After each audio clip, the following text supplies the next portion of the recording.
नमस्कार। इस वक्त मैं जंतर मंतर पर मौजूद हूँ, जहां आम आदमी पार्टी के तमाम शीर्ष नेतृत्व आज बीजेपी के खिलाफ, बुलडोजर नीति के खिलाफ बड़ा प्रदर्शन कर रहे हैं। तमाम मंच पर आम आदमी पार्टी के नेता मौजूद हैं जो सीधा हमला बीजेपी पर कर रहे हैं और साफ ये कह रहे हैं कि दिल्ली के अंदर कानून व्यवस्था ठप हो चुकी है, बुलडोजर एक्शन देखने को मिल रहा है। लगातार बुलडोजर के जरिए जो झुग्गियों पर हमला आम आदमी पार्टी हमला जो बीजेपी सरकार कर रही है, उसको लेकर आम आदमी पार्टी आज रोष प्रदर्शन कर रहे हैं। सवाल कई है कि आखिरकार जहाँ झुकी वही मकान के वादे पर बीजेपी सत्ता में आई, लेकिन आज उसी झुग्गियों पर हमला क्यों कर रहे हैं। मेरे साथ जनता जुड़ चुकी है। मैम, क्या कुछ कहना चाहेंगी? ये बड़ा प्रदर्शन और दूसरी तरफ दिल्ली में एक के बाद एक झुग्गियों पर चलता बुलडोजर, कैसे देख रहे हैं बीजेपी सरकार? देखिए, मेरी आज तक ये बात समझ नहीं आती कि झुग्गी अवैध कैसे हो गई। आप उनको राशन कार्ड दे रहे हैं, आप उनको बिजली का कनेक्शन दे रहे हैं, आप उनको पानी का कनेक्शन दे रहे हैं, आप उनका वोटर कार्ड बना रहे हैं, आप उनका आधार कार्ड बना रहे हैं। वो अवैध झुग्गी कैसे हो गई? और सिर्फ क्योंकि झुग्गी वाले गरीब हैं, कमज़ोर हैं। आप रोहिणी में या डीडीए की बहुत सारी कॉलोनी है, कहीं भी चले जाओ, 2 मंजिल का जनता फ्लैट है, 5 मंजिल बन रही है। क्या वो अवैध कंस्ट्रक्शन नहीं है? पूरी दिल्ली अवैध है अगर आप मानकों के हिसाब से देखो तो झुग्गी झोपड़ी को क्यों तोड़ा जा रहा है? जबकि मोदी जी ने खुद कहा था कि एक भी झुग्गी तोड़ने नहीं दूंगा, और ये कहा था कि जहाँ झुग्गी वही मकान। और अब वो उल्टा रहा है कि जहाँ झुग्गी वही मैदान।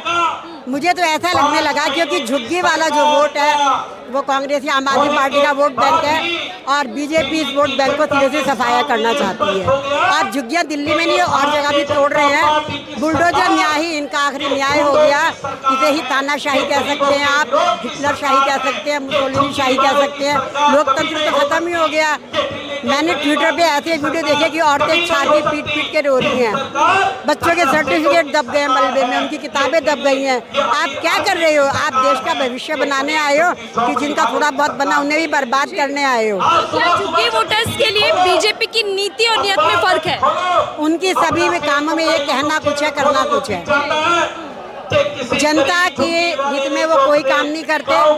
सिर्फ पूंजीपति। देश की जो 40% धन संपत्ति है वो सिर्फ 7 घरानों के पास है। रोना रोते हैं 4 ट्रिलियन इकोनॉमी का कि चौथी इकोनॉमी हो गए। अरे जनसंख्या में सबसे ऊपर हो तो चौथी इकोनॉमी क्यों हो? सबसे ऊपर जाके दिखाओ। इनकी हर बात जुमला है, हर नारा बेकार है। आम आदमी की इनको कोई परवाह नहीं है। इनको रास्ता मिल गया बेईमानी करने का। पैसा इकट्ठा करो, विधायक खरीदो, सांसद खरीदो। बहुत मुश्किल है आज के दौर में बीजेपी से लड़ना। ये तो अंग्रेजों से भी ज्यादा खतरनाक हो रहे हैं। इन्हीं झुग्गियों में बीजेपी के नेता रात बिता रहे थे चुनावों के दौरान। वो तो सब एक शगल था। केजरीवाल जी ने तो पहले आगाह कर दिया था कि देख लेना, जिस दिन ये सत्ता में आएंगे अगले दिन से आपकी झुग्गियाँ तोड़नी शुरू कर देंगे। ये वाला वीडियो बहुत वायरल है। केजरीवाल जी ने हर उस बात के लिए आगाह किया था दिल्ली की जनता को जो आज दिल्ली में हो रहा है। सरकारी स्कूलों का सत्यानाश होने लग रहा है, आपकी झुग्गियाँ टूटने लग रही हैं। धीरे धीरे ये देश को वही ले आएंगे जहाँ से केजरीवाल जी ने दिल्ली को शुरू किया था। उनके सब कामों को बर्बाद कर रहे हैं, मोहल्ला क्लिनिक बर्बाद कर रहे हैं। बिल्कुल बीजेपी अपने वादों पे बिल्कुल मुकर गई, और हमें तो लगता है दिल्ली की सीएम रेखा गुप्ता जी सारी बातें भूल गई अपनी। उन्होंने जो दिल्ली से वादे किए थे उनको वो काम करने चाहिए। अब वो क्या कर रही है? जो केजरीवाल जी के काम थे, जैसे कि उनके मोहल्ला क्लिनिक, उनके फीते काटे जा रहे हैं। उनको कह रहे हैं अब ये आरोग्य मंदिर हो गए। एक काम उनका ले लिया। अब उन्होंने जो मोहल्ला बसें बनाई थी, उन बसों पे क्या किया कि अपनी फोटो लगा दी वहाँ पे ले जाके, अपनी और मोदी जी की। जी, ये भाजपा का काम हो गया। उसके अलावा भी तमाम चीजें वो काम। और दिल्ली जल बोर्ड के अंदर जो टैंकर चलते थे, इतना बड़ा झूठ बोला। जितने टैंकर पुराने चलते थे उतने ही चलते हैं अब भी। उन टैंकरों के ऊपर बोला टैंकर वालों में जाओ इनकी पेंटिंग कराओ, और उसके बाद में उन टैंकरों में अपनी फोटो लगाने के बाद बोला दिल्ली वालों से कि ये सारे टैंकर मिल रहे। इतना बड़ा झूठी भाजपा की सरकार है और इतनी बड़ी इन लोगों की सीएम है भाजपा की। कामदार और असरदार सरकार बीजेपी अपने आप को बता रही है दिल्ली में। काम तो कुछ कर ही नहीं रहे ये लोग। आज 4 महीने से ऊपर हो गए इनकी सरकार को, एक काम इन लोगों ने नहीं किया। जमुना जी की सफाई भूल गए ये लोग, हो गई सफाई वहाँ की। इतना बड़ा मुद्दा उठा रखा था इन लोगों ने, जमुना जी। अब क्या हुआ? भूल गए उस जमुना जी को। तो क्या तमाम मुद्दे भूल चुके हैं बीजेपी और सिर्फ बुलडोजर एक्शन यूपी की तर्ज पर?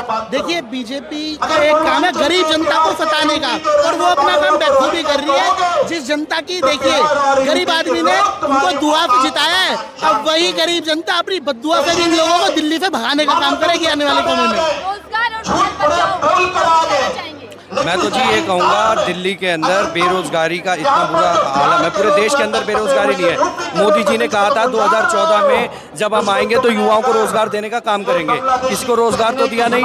अब दिल्ली में उन्होंने क्या किया कि रोजगार की जगह जो दिल्ली में आशियाना बना करके यूपी बिहार से लोग अलग अलग राज्यों से आकर के अपना घर मकान बेच करके, खेत बेच करके दिल्ली में अपना आशियाना बनाया, उनको उजाड़ने का काम दिल्ली के मुख्यमंत्री रेखा गुप्ता जी कर रहे हैं, जो कि सरासर निंदनीय है और ये कृत्य उन्हें नहीं करना चाहिए। गारंटियां देकर जाते हैं, पीएम मोदी खुद गारंटियां देकर जाते हैं दिल्ली चुनाव में। उनकी सारी गारंटी मीठी रेवड़ी की तरह है। उन्होंने सिर्फ लोगों को भ्रमित करने का काम किया, कोई भी काम उन्होंने नहीं किया।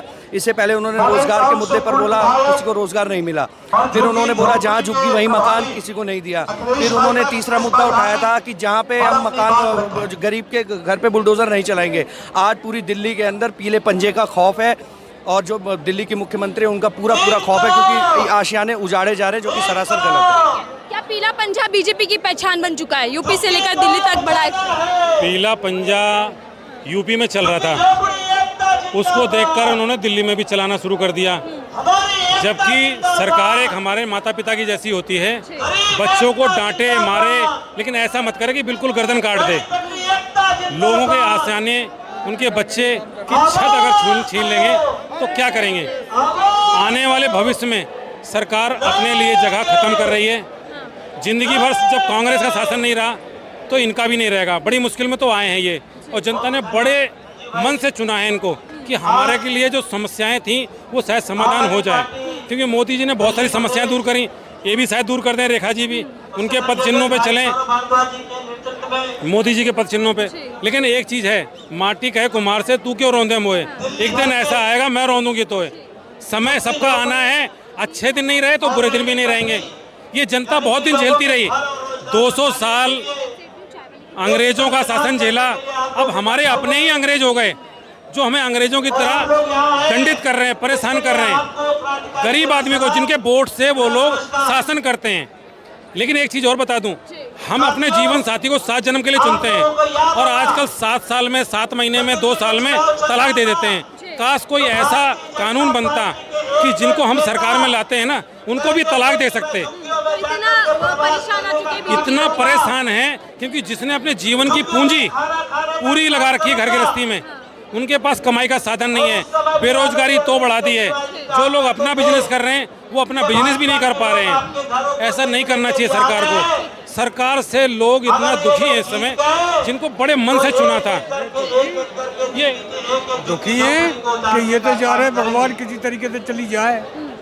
ये तो गरीब आदमी को और सबको है ना, लूट के भी खा रहे हैं और काम में हर मामले में कोई साथ न दे रहे न देते रहे। तमाम जनता है जो दिल्ली सरकार के कामों से नाखुश है, परेशान है, क्योंकि दिल्ली में जब बुलडोजर चलता है तो गरीबों के सर से छत छिन जाती है। और आज उसी को लेकर आम आदमी पार्टी झुग्गीवासियों के पक्ष में बीजेपी के खिलाफ दिल्ली के जंतर मंतर पर बड़ा प्रदर्शन करे। इस रिपोर्ट को लेकर आपकी क्या राय है, जरूर साझा कीजिएगा।